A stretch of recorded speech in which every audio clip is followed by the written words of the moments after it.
Hey, how are you? It's Dorothy again. Today I want to talk about buying a new home. It's so exciting when you get there and you see the house that you love and you really, really, really want to buy this house and you're so excited. And the nice person at the sales office is really sweet and they show you around and you get even more excited. Stop. Don't sign up yet. There's a lot of things you need to know when you go to buy a new house. I don't want to rain on your parade, but it's a very, very serious step. So, I worked on site for 6 years for the builder. And one of the things you have to know is that that nice little salesperson, as much and as sweet as nice they are, is they really do work for the builder. That's what they get paid to do, is sell those houses. They're good people. They're there to help you, but there are certain things that you need to take control of. And when you have your realtor with you, a lot of times, if your realtor is knowledgeable about new construction, um, they're going to point these things out to you. And one of the things that you need to look at before you even sign is go to the registry of contractors. Find out if this builder has any pending lawsuits against them. Usually with your big builders, you're not going to see it because they're very, very aware of their reputation. They get these complaints taken care of pretty quickly. They don't want anybody saying bad things about them. They're going to take care of it right away. But if you're somewhere in the state that it's a small operation, check out the registry of contractors. Arizona is very, very consumer friendly, and they keep tabs on all these builders all around the state, and they want to know up front if anybody's having trouble with them. One of the things that is a must in Arizona is they want to know how much water is available for this subdivision for the next 100 years. One of the things that Arizona requires from every builder and every buyer has to sign this, and it's called the public report. A lot of times when you're signing papers, the salesperson generally rushes through this. Take your time.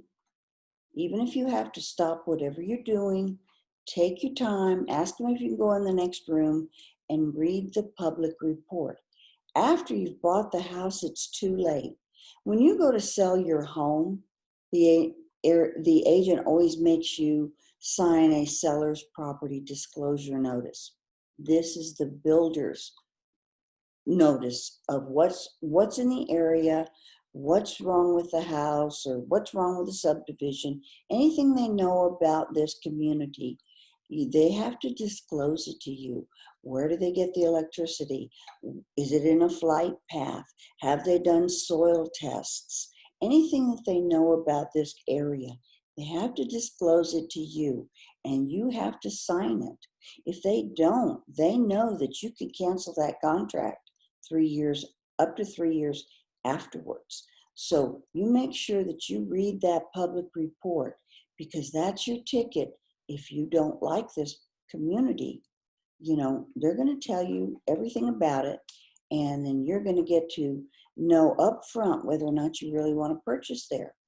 Usually your big builders have already taken the step ahead of time to check out all the bad things. They don't want to sell you a bad house. So check it out, make sure it's what you want. Then the next thing you need to ask is, can you show me the conditions, covenants, and restrictions in this area? And they call them CC&Rs. So these are things you can and cannot do in the community. And don't confuse this with the HOA restrictions. So those are a separate entity. Ask to see those as well. Usually they have a little CD that they give you that they can look at. You need to find out whether or not anything in the HOA is something that you may not be able to live with. So you want to make sure that the CC&Rs and the HOA are something that you've already investigated beforehand. So make sure that's done as well. Then ask them to look at the contract. You want to read that contract before you sign it. There are lots of things in a contract. It is not the Arizona Association of Realtors contract. It is always put together by their lawyers, and it's always put in their favor. And there's nothing wrong with that because they have to protect themselves. But you need to look at it and make sure that you're okay with it. First of all, how much earnest money do you have to put down? You need to protect your earnest money. Sometimes these earnest monies can get up. I know one builder who asked for $100,000 up front. This was back in '05 and '06. And when the market tanked, where was that earnest money? In a lot of the builders' contracts, it goes into the general fund. You want to know if it's at the title company, which you have a chance of getting back if the market tanks. If it's in the general fund, it's gone. You gave them permission to take your earnest money.